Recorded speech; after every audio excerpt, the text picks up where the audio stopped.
که میدونیم تاجیکستان یک کشوری هست که کشوری آبهای تازه و در مقیاس دیگر دولت‌ها این جوی نمایی رو اشغال میکند و فکر میکنم که ما همه کشور خیرات رو باید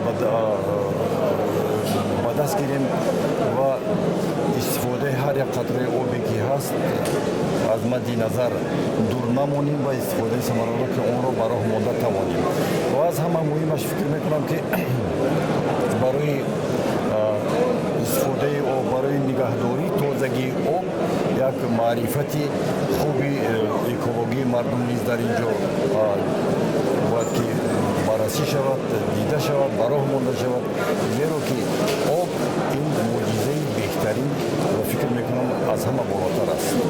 استاد میشه به طور کانکریتی گفت که چی پیشروی ها بود مثلا در همین زمینه که شما کار میکنید؟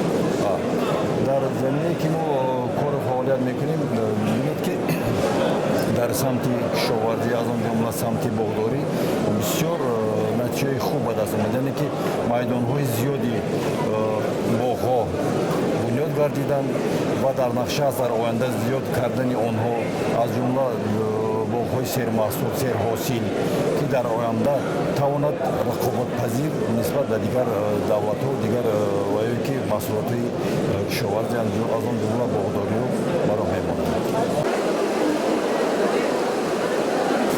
Климат меняется, сокращается поступление водных ресурсов на территорию Казахстана.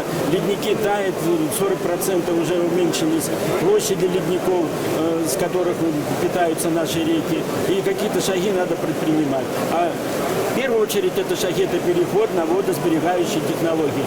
У нас есть мировые лидеры, которые располагают минимальным ресурсами водными, и тем не менее они находятся по производству сельскохозяйственной продукции на 3-5 месте в мире. Там, нам есть с кого брать пример.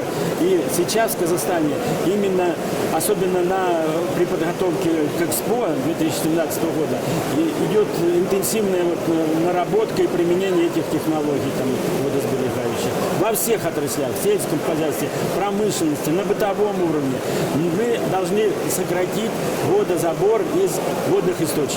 Тогда мы будем обеспечить нормальную национальную безопасность водную. Сейчас, значит, много нерешенных проблем, да?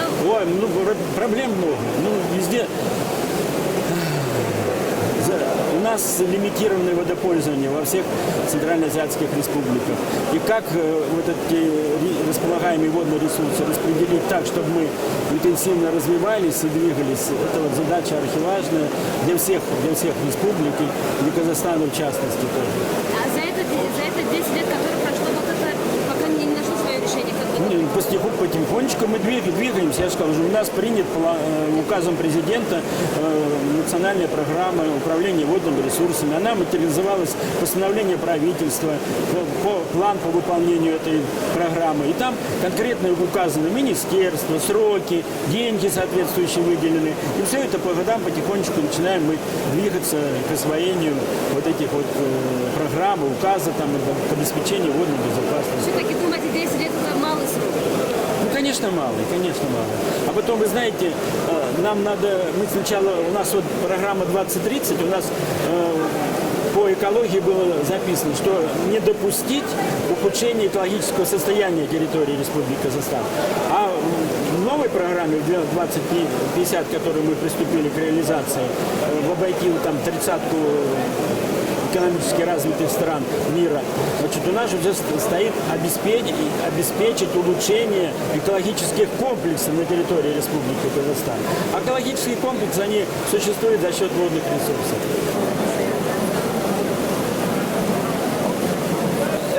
Some of the many the critical problems that we face within the river basin where I come from have to do with limited quantities of water pollution, as well as climate change, which we'll all be facing as the world in general.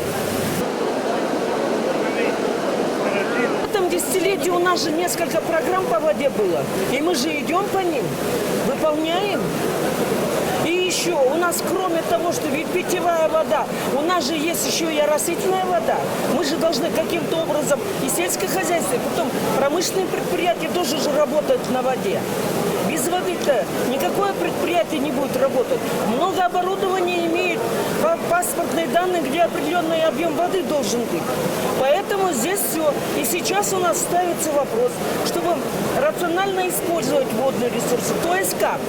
То есть менять оборудование, особенно промышленным предприятиям, на менее влагоемкие.